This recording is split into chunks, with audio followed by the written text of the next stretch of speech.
Sejam todos bem-vindos. Henrique, por favor, pode colocar a sua apresentação. Acho que professora Paula tem que... A Paula vai encerrar dela. A sua. Então, esse é o professor Henrique que vocês estão vendo. O Henrique é professor lá de Portugal, está aqui com a gente, está num horário diferente, né, Henrique? Vamos só esperar ele. Aqui são 14 horas, portanto, ora, onde é que ela está? Está aqui. Acho que estão a ver. Estamos te ouvindo. Isso, está apresentando agora. Estão a ver a tela? Isso. Então, eu vou apresentar o professor Henrique. Assim que eu apresentar ele, ele vai começar a fala dele, tá? E eu também vou mutar o meu microfone, vou desligar a minha câmera para que a gente não tenha problema com a conexão, certo? Então, o professor Henrique, ele é professor Dr. Henrique Gil, professor no Instituto Politécnico de Castelo Branco, em Portugal. Ele é doutor em Filosofia na Educação pela Universidade de Exeter, no Reino Unido. Pós-doutorado em Política Social e Literacia Digital pela Universidade de Lisboa. E hoje ele está no Instituto Politécnico de Castelo Branco, o EIDCOM, em Portugal, como eu havia dito. Então, o Henrique vai ter 20 minutos de fala. Depois a gente vai destinar 5 minutos à resposta das questões, direto para o professor Henrique. Então, quem tiver questões já coloca no chat. Eu vou selecionar, em média, de 2 questões por palestrante. A gente faz a resposta e aí depois teremos o próximo apresentador. Combinado? Henrique, muito obrigado por ter aceitado o nosso convite, por estar conosco. O Henrique é um parceiro nosso, a gente trabalha junto, né? Tem trabalhado junto há um tempo. E é muito importante para a gente ter você aqui nesse primeiro webinar. E é muito importante que você compartilhe esse seu conhecimento com a gente. Muito obrigado pelas palavras simpáticas. Eu é que agradeço este convite amável da Sociedade Brasileira de Junta Ecologia, em particular da professora Carla Santana e também da professora Taiwi, que nós somos amigos, e é bom neste momento tão difícil que estamos a viver no mundo, termos amigos com os quais podemos contar, e eu conto também convosco. Quando fui convidado para falar sobre a questão da junta de tecnologia e com os idosos, claro, não podia deixar de parte aquilo que se passa em Portugal e no mundo. E o título tem a ver um pouco com isto, porque os idosos foram obrigados, ainda estão a ser obrigados em Portugal, a um confinamento. E lembrei-me do dilema de Shakespeare, não é? Que é o famoso dilema de Hamlet, em que é o to be or not to be. Porque esta questão de Hamlet tem a ver com a vida e tem a ver com a morte. E quer queiramos, quer não, este vírus mata, este vírus causa-nos problemas. Portanto, é entre o viver, o sobreviver ou o morrer. E por isso é que eu tive a liberdade de usar esta metáfora. Espero que o senhor Shakespeare não dê voltas no seu túmulo, não fique muito aborrecido, quer fazer jus à sua obra e à sua reputação mundial. Ora bem, e a culpa é mesmo dele, não é? Venha de onde ela vier, que país seja, que animal hospedeiro esteve ou não esteve, o que é certo é que realmente, apesar de ter assim uma aparência até bonita, simpática, mas ele mudou a nossa vida de uma forma radical. Radical mesmo. E então, quando falámos nesta questão do confinamento, eu fui a um dicionário online, que nós usamos muito aqui em Portugal, que é o Primeira, que nos dá confiança nas informações que nos é dado. Fui à procura, então, de confinamento. O que é confinar? E no confinamento encontrei a palavra isolamento. A partir desta pesquisa, de encontrar esta palavra isolamento, fui procurar o que é que significa isolamento. E dentro das várias características associadas e descrição da palavra isolamento, eu ressalvo uma, a palavra solidão. Mas como estamos a falar de idosos, eu fui, por sua vez, à procura da descrição e do sentido da palavra de envelhecimento. E realmente não encontrei, sinceramente, nada que tenha a ver com isolamento nem com solidão. O que quer dizer com isto que, pela definição da própria palavra, é um ato efeito de envelhecer, é isso mesmo, chegar a velho, fazer-se velho, perfeito, é de acordo, mas o que se passa na realidade é que, quer queiramos, quer não, associamos sempre muito o processo de envelhecimento a um processo de isolamento, a um processo de solidão, o que não é o mais correto, com toda a certeza. Mas noutra dimensão, E aquilo que nós estamos agora a ver, estes dados são os dados de ontem, dados oficiais de Portugal, relativamente ao número de óbitos por grupo etário. Temos aqui o panorama, infelizmente ou felizmente, depende da perspectiva, infelizmente porque houve mortes, mas felizmente não foram tantas assim. É claro, para quem morreu é sempre mal, para os seus familiares, mas eu realço aqui os números relacionados com os mais idosos. Entre o grupo, entre os 60 e os 79 anos, são estes os valores, e quando olhamos para os 80 e mais anos, os valores são muito assustadores. Tendo em conta apenas a faixa etária de 80 e mais anos, vemos que dos homens, eles correspondem a 58,7% dos óbitos e às mulheres 75,3%. Realmente morreram muito mais mulheres, é muito significativo este número, mas também temos que pensar que em Portugal há muito mais viúvas que viúvos. Logo, a população nesta faixa etária é maioritariamente feminina. Daí que o número seja maior, mas é um número preocupante, como devem imaginar. Até o dia de ontem, números oficiais, posso-vos dizer que Portugal tinha 1.396 óbitos na sua totalidade. E 919 correspondem só exclusivamente à faixa etária de 80 e mais anos. Como estão a ver, é um valor percentual muito, muito elevado e muito, muito preocupante. O que significa que, se não houvesse confinamento, como foi feito em Portugal, o número de mortes destes idosos de mais de 80 anos seria ainda muito, muito mais preocupante. O que nós podemos... Oi, agora está aqui qualquer coisa... já passou. Mas esta minha fala, vou usar uma expressão mais brasileira, tem a ver com tecnologia. E eu fui à procura dos dados mais recentes em Portugal relacionados com a utilização das tecnologias pelas famílias portuguesas. São dados de 2017, dados oficiais, há outros dados que não são oficiais e, portanto, eu não estive em conta. E quando nós temos em consideração a faixa etária dos 65 a 74 anos, o valor é 33%, se calhar passados estes 3 anos, este valor pode estar nos 34%, 36% eventualmente. Mas é um número muito, muito baixo. É apenas um terço da população dos mais idosos que utiliza a internet. Evidentemente que se passasse a faixa etária dos 75 e mais anos, este número era muito mais baixo. O que significa que, afinal de contas, o problema que nós estamos aqui agora a tratar é o problema de cidadania digital.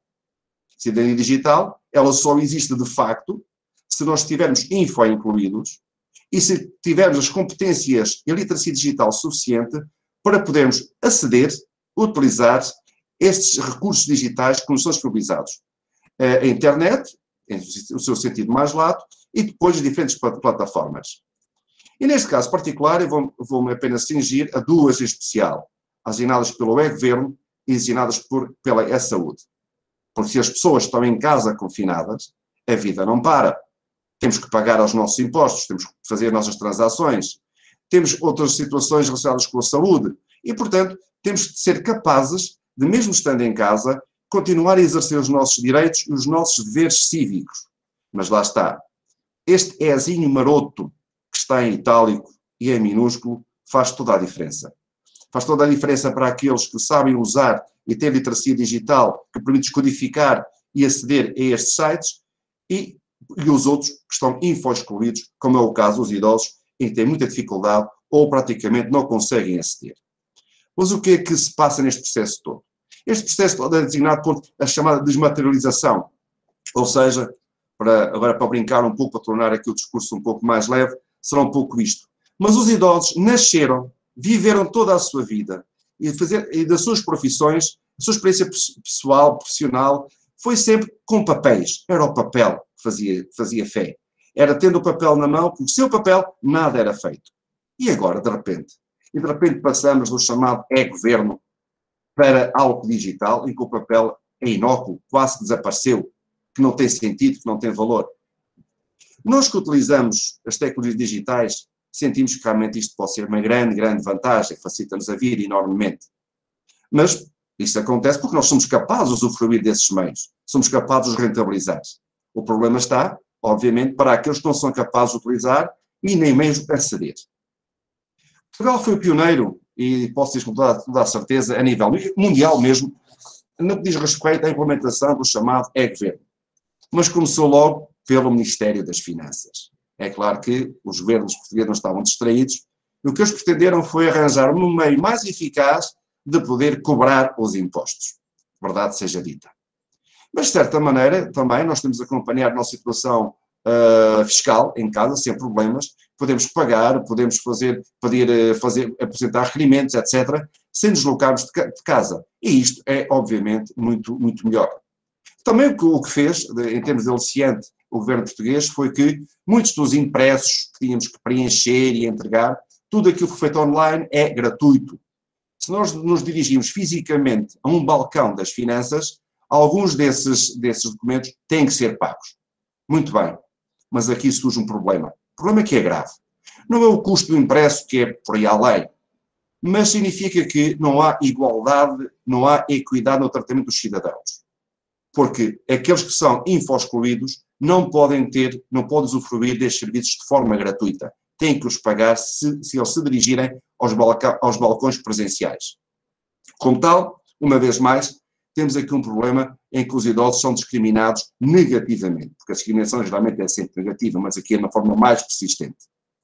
Mas tivemos também a sorte do governo português terem atenção o chamado Portal da Saúde, o Portal do Serviço Nacional de Saúde. E também aqui há um espaço para o cidadão poder interagir, poder agir, por forma a que os seus níveis de saúde sejam controlados por ele próprio de uma forma mais eficaz e mais eficiente. Até foi criado um separador com apps, com as tais aplicações digitais, mas que eu aqui tenho que fazer uma crítica muito forte ao meu país e ao meu governo. Reparem que a designação é MySNS. Estamos em Portugal. MySNS é uma expressão inglesa, ou anglo-americana, ou anglófona, como nós quisermos chamar.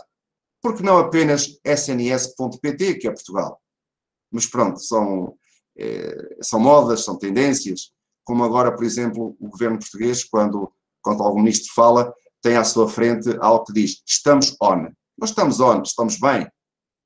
O nosso vocabulário, a nossa língua portuguesa é tão rica, que arranjaríamos com certeza palavras mais bonitas. Mas o sotaque brasileiro é mais agradável, é? Vocês têm uma sonoridade diferente. E se calhar ganham-nos a nós quando nós falamos, porque o nosso sotaque é mais fechado, não é tão atrativo. Vamos ver as apps. Muito bem, aplaudo aqui o nosso governo português. Porque aqui neste caso temos uma app que tem a possibilidade de poder ser utilizada por um cego, porque permite ouvir. Boa, vale a pena. Podemos ter no nosso smartphone uma chamada carteira do meu Sistema Nacional de Saúde, em que tenho aí, por exemplo, o cartão de saúde, tenho o cartão ou o boletim das vacinas, tenho também acesso à chamada e-receita e também posso ter acesso a muitos resultados clínicos que podem ficar aqui disponibilizados. É bom, porque numa situação de emergência, se eu for a um hospital, posso mostrar ao médico que me atender estes dados pessoais. Há também algo que é muito importante, quando falamos no caso dos idosos, porque geralmente os idosos têm recursos financeiros muito mais baixos e, por isso, o preço dos medicamentos pesa muito no seu orçamento mensal. E neste site eles podem ter acesso ao preço dos medicamentos e saber realmente quanto custam e, desta forma, planear muito melhor as suas finanças. Outra aplicação que também é importante, porque o sangue é uma dádiva que é fundamental para salvar vidas, e também aqui eu realço esta aplicação. Pois muito bem, está tudo muito bem, está tudo a funcionar bem. E existe também outra possibilidade, a chamada chave móvel digital. Neste momento, todos os cartões de cidadão, de identificação pessoal de cada cidadão português, têm um pequeno chip. E esse chip pode ser lido num leitor normal de cartões. E que permite que nós possamos assinar qualquer documento, e documento esse que tem fiabilidade. Eu dou aqui um exemplo das minhas aulas com os meus alunos. Este é um documento quando eu tenho um cronograma de todas as atividades de um semestre de aulas, semestre letivo.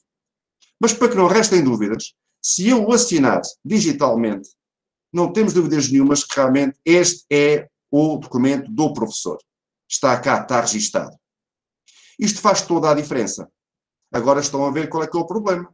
Quando eu tenho que entregar um documento que tem que ser assinado, mas eu não tenho digitalizador, não tenho impressora, não tenho nada para fazer isso, como é que eu faço? Estou confinado, não posso sair de casa, como é que eu resolvo o problema? Ora, mas se eu tiver competências digitais, se eu tiver a chave móvel digital ativa, se eu souber como fazer, não tem problema. Tudo se resolve desta maneira.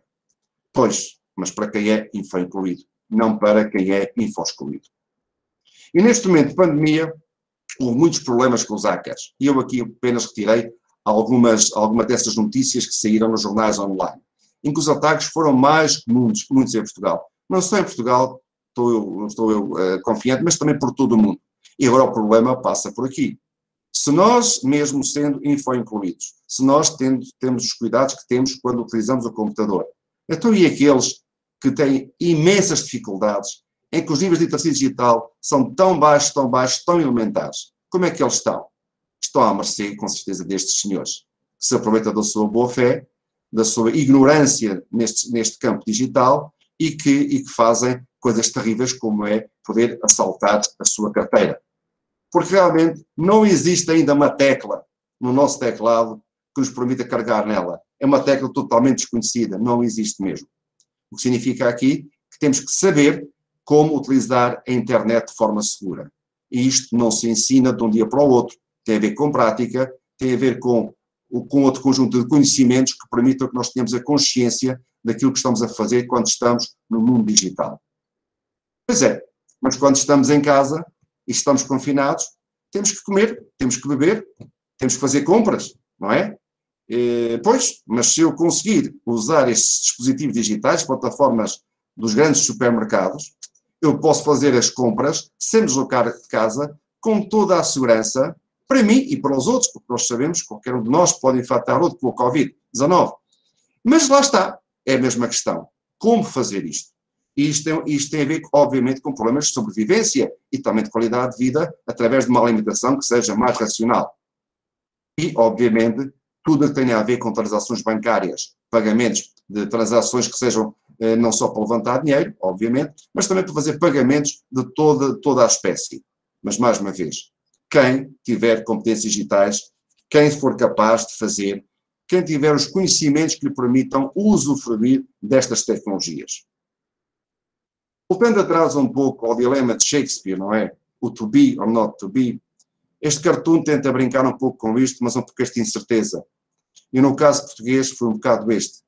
Como vamos tratar do Covid? E as medidas políticas adotadas foram realmente o confinamento.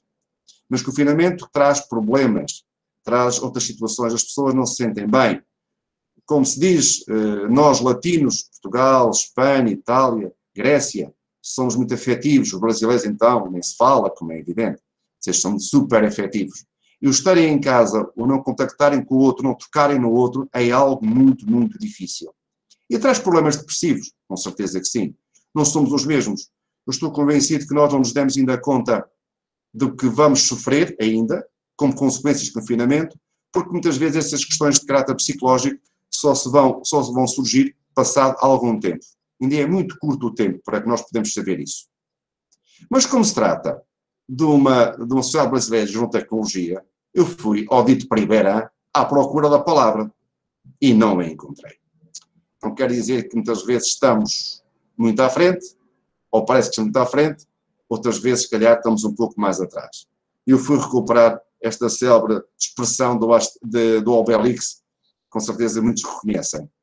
Pois é, fala-se tanto nisto, que é tão importante, as tecnologias são tão importantes, cada vez mais a nossa vida tem que passar pelo recurso às tecnologias, às diferentes plataformas, mas depois não se trata este problema. Ou seja, nem sequer está prevista a função e a missão e os objetivos associados à tecnologia, porque ela nem existe como palavra ainda no dicionário português.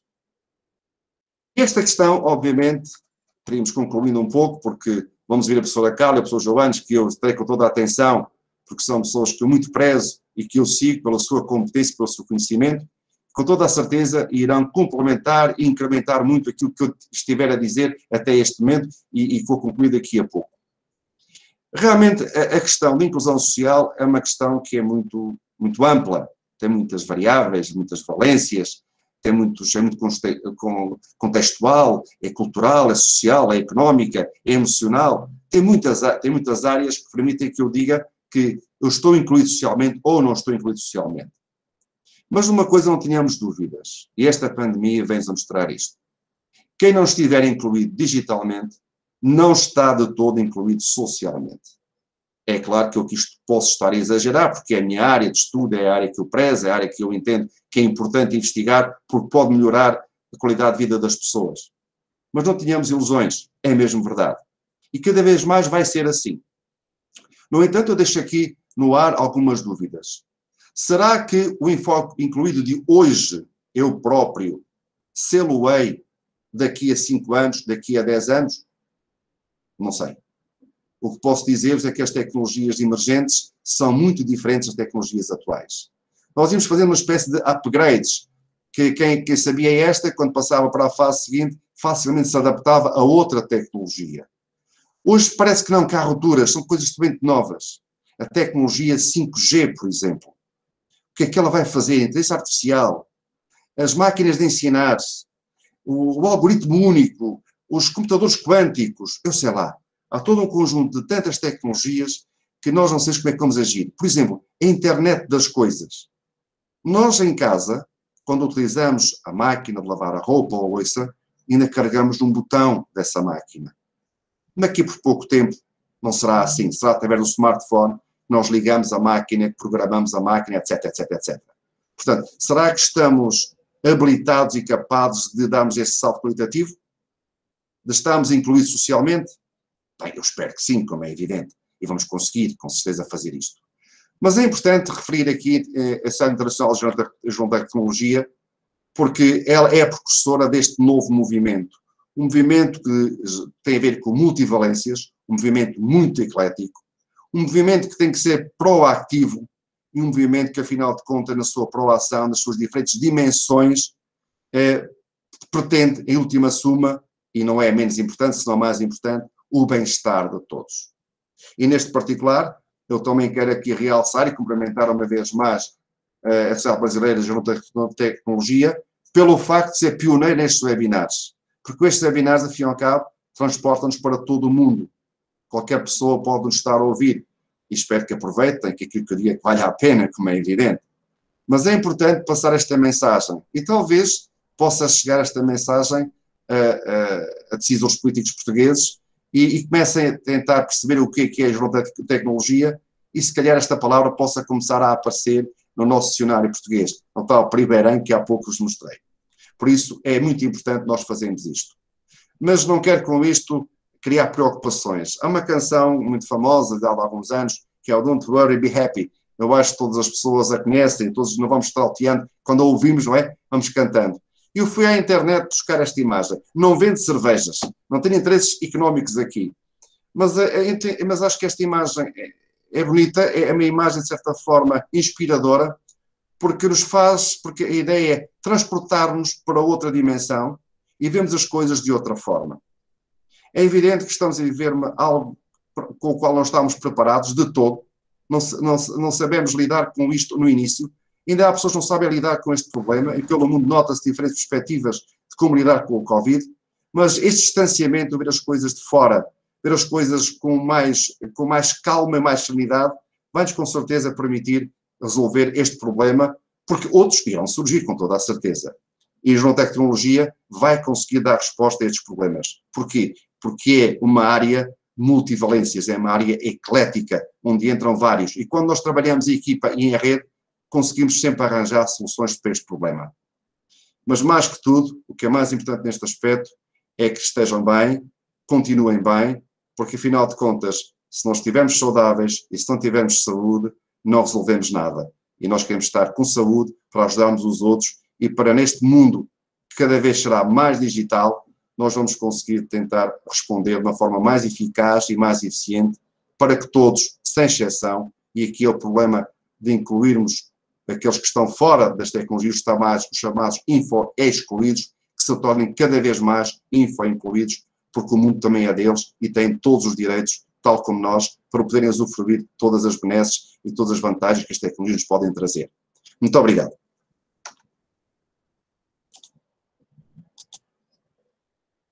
Muito obrigada, Henrique. Nós tivemos algumas questões, mas antes eu queria reforçar, né, uma fala do Henrique, que é uma coisa que eu tenho pontuado muito.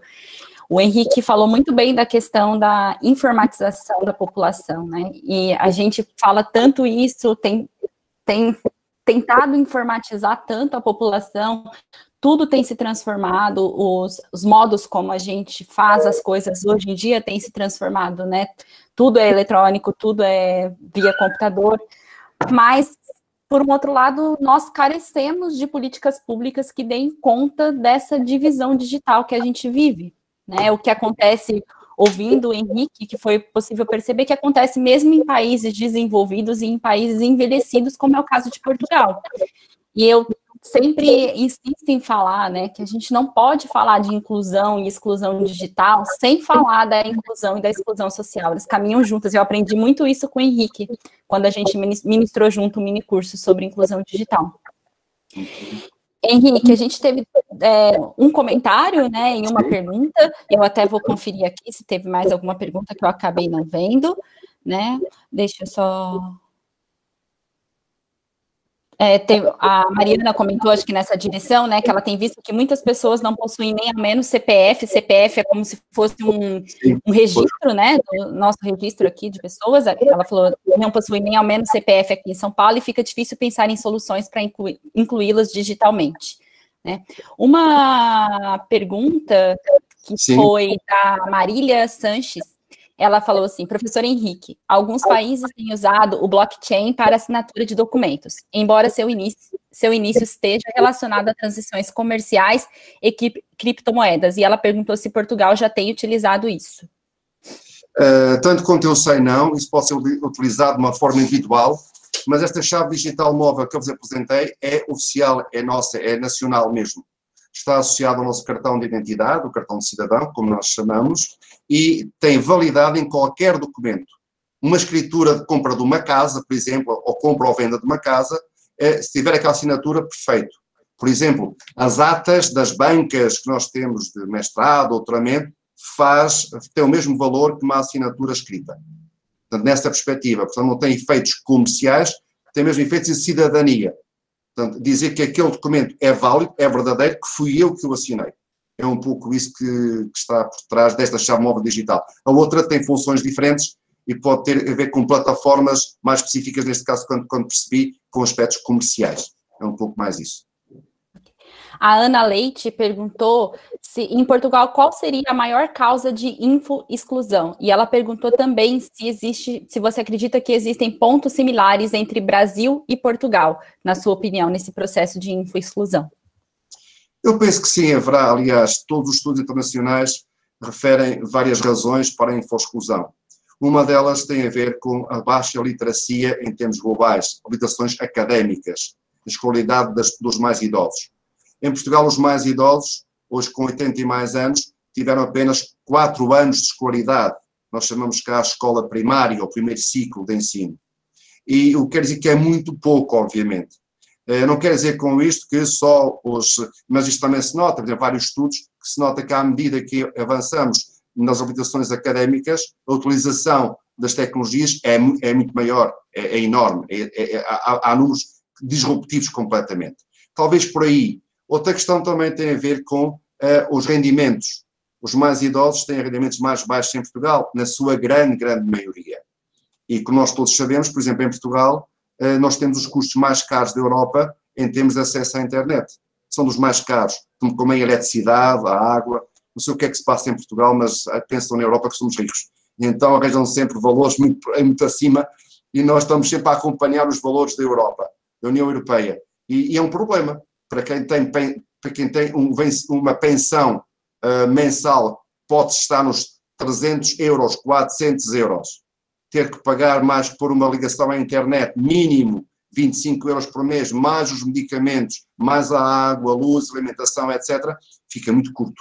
E eu penso que haverá aqui nestas faixas muitas semelhanças entre Portugal e o Brasil, porque é um fenómeno também internacional.